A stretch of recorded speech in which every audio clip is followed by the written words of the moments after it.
Hello guys, it's Dominic Pierce and I'm back again with another review. This time around I'm going to be reviewing NXT Takeover Canada. I'm fresh off watching it,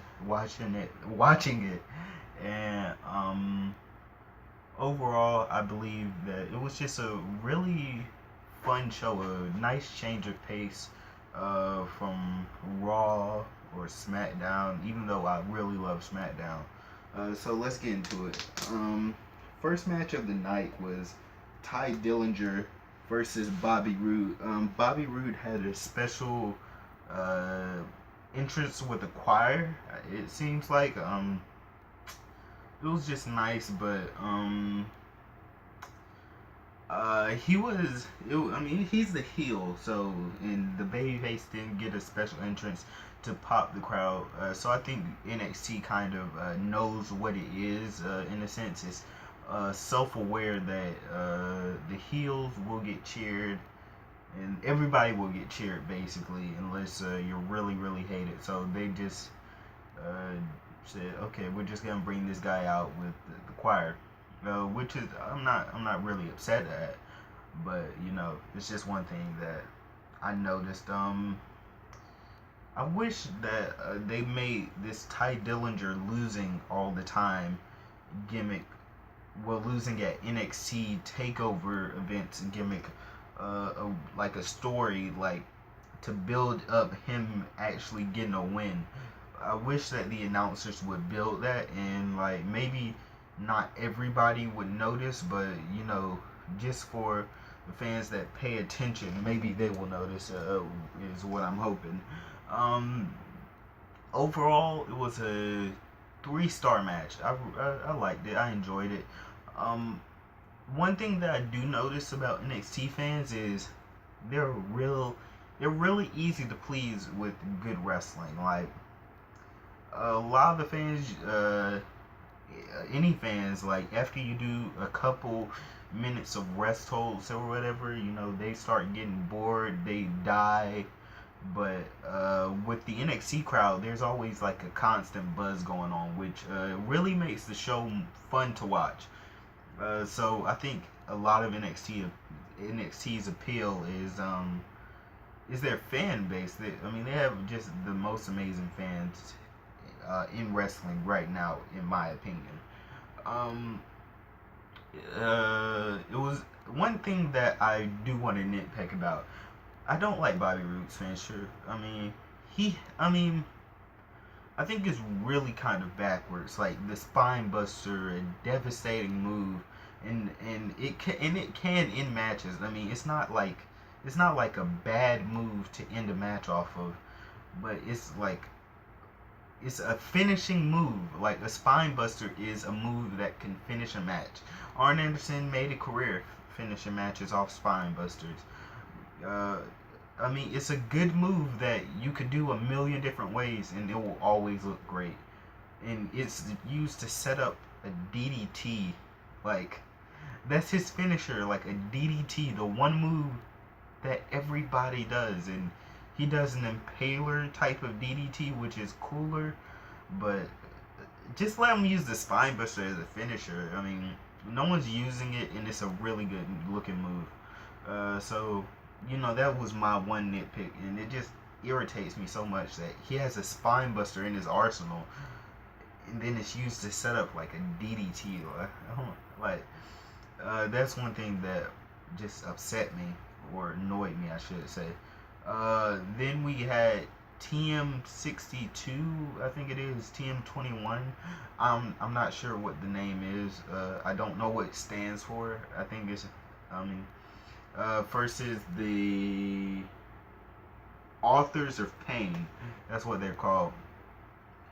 One dude's name is Razor, I think, or Razor, as I don't know what Tom Phillips. I think that's the dude's name. Tom Phillips. I think that he's the dude announcing. Said, and I laughed every time. Like his name, it's like the Yeti. Um, in pronunciation, like Razor, like what's the point? Uh, um, and I don't know the other dude's name. So the gimmick of this match was so Jesus, I'm forgetting everybody's name. Ah, okay, I can't think of his name right now. The Road Warriors manager is hanging 13 feet above the air, and I think it's a gimmick like the wrestling action figure ring where you can hang someone in the air or a cage, whatever. Um, so he's hanging, and the match was actually really, really fun in my opinion. These TM62 guys, they kind of remind me of a more athletic version of the Hardy Boys. I mean, you know, the Hardy Boys' appeal is that they did bumps and flips, but they're kind of like backyard wrestlers. These guys, they do flips, but it all looks fun and good, and it's not like they're backyard wrestlers at all. They're actually really athletic, but they kind of remind me of the Hardy Boys in that they do these type of moves. It was really fun. I actually didn't anticipate this match being as good as it was, and it kind of stole the show for me in a sense. It was I had fun watching it. I can't explain why I liked it. I mean, I'm not really a fan of these author or pain dudes.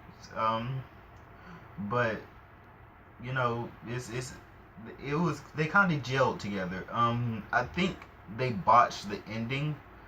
I think dude, I can't think of his name. He dropped a chain from the cage that he was in the air. And Razor picked it up and he wrapped around his fist, and I think he was supposed to like block the hit the first time, but but Razor was supposed to keep it in his hand. But Razor botched. I think I'm not sure. But I'm almost certain that he botched the ending, and he flung the chain in the crowd, and the crowd was like dodging the flying chain coming towards them, which is hilarious. I don't think anybody got hit, but then they just did their finisher. So I think that's why I believe that the spot was botched, and he was actually supposed to hit him with the chain the second time around. But really fun match. I want to see what they do with the Authors of Pain.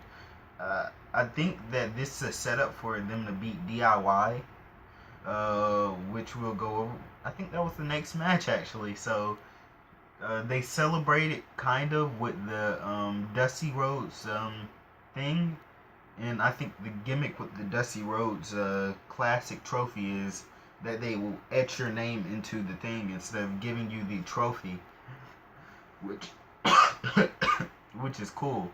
Because I saw Finn Balor and Samoa Joe name there, and it was etched.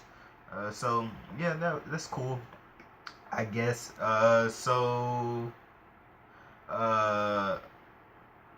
DIY versus the Revival, and the Revival is just so amazing. I missed how the first fall okay, I know how it happened, but I missed it because I had to attend to my sister. So I think Johnny Gargano was supposed to do. I mean, I know this is what happened. I don't know why I'm saying I think, but he was supposed to do a springboard spear, but Dawson, I think that's Dawson. Scott Dawson caught him with a DDT and pinned him. So this was just such a great match, and the Revival is so fluent with everything they do. It's amazing. I'm sorry. I'm fresh off being sick, and I'm straining my voice that I just got back. So, I mean, it was just a fun match. The final fall ended with Gargano had. I think they're just calling it the Gargano lock, which is kind of just lame. but it's a beast bite essentially, uh, or the Ring of Saturn, whatever you want to call it. And Ciampa had an armbar that he flipped over and did, and the Revival both tapped out at the same time. But the sequence of them tapping out is like where they're holding hands and trying to get each other for support, which was amazing. So the Revival lost the tag team champions, which was very surprising. I thought they were gonna keep that thing, but a really good match and good job DIY. I was actually looking forward to the Tommaso Ciampa heel turn. Uh, I think that would have been a better way, but I think the Authors of Pain are gonna beat DIY, or the Revival's just gonna beat them and take it back. So really good match. 4 stars. 4 stars all day. Asuka versus Mickie James. Not a lot to say for this match, even though it was really great. Mickie James didn't get the pop that I thought she would, but Asuka was really, really over with the crowd. Really over with the crowd. Everybody loved Asuka. They gave everybody Asuka masks, and everyone was wearing them. It was really good. There was one spot where, building up to the finish, I guess you could say. The thing about, no, I'm sorry. The thing about Asuka matches, from my observation, is they don't like build and build and build to a final climax. It's just like they kind of end, but it's not bad. You see, it's just really different. Like no one expects the match to end when it does, unless it's a squash match. She just like does her finisher and ends the match, and I think it's really, really good and refreshing. Like when you do your finisher, it's just supposed to end a match. I think it's just different to everything else. Like the match is kind of ended. Like it kind of happened with the Bayley match too, where no one thought Bayley would pass out, but then she just passed out, and it was kind of like that, where she wouldn't let go of the hold, and Mickie tapped out. I was expecting at least like 2 or 3 more minutes of the match, but it was a really good match. I had fun watching it. Asuka is my favorite women's wrestler right now. She blows Sasha Banks out the water right now. So yeah, Asuka versus Mickie James. I give it 4 stars. I think it was really fun. Mickie is really fluent. I know she's been wrestling, but she was really good. She was actually really good. Kept up with Asuka.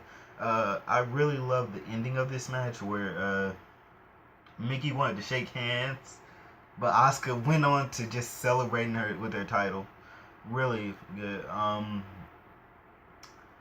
Samoa Joe versus Shinsuke Nakamura. Shinsuke had the entrance with the fake violinist. I really believe they were fake, or they were just the best violinists in the world to get that song exactly right. So he had the entrance, and Joe just had the black spotlight entrance. This was it was a really interesting match. I wouldn't say it was bad, but it wasn't as good as I thought it would be.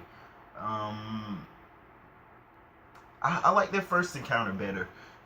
They did crowd brawling, everything, but for some reason I didn't really get like really, really, really excited about this match until the very end.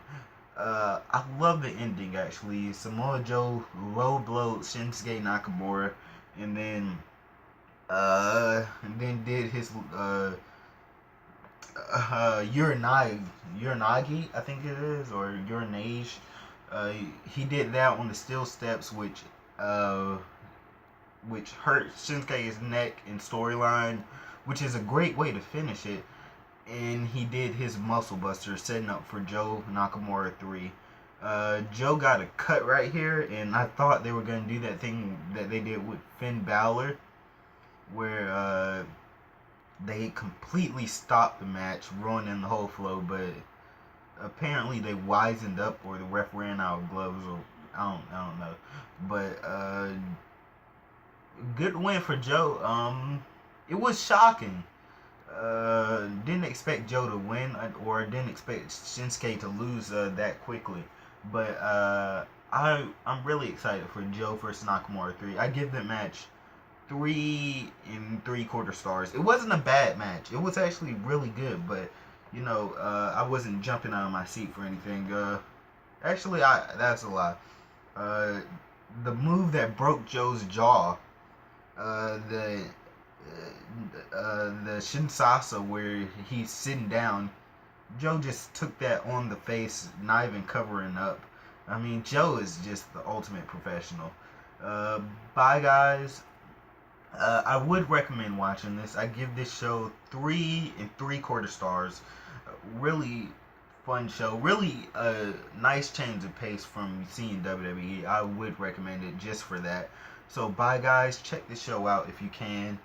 Uh, have peace, love, and respect in your lives.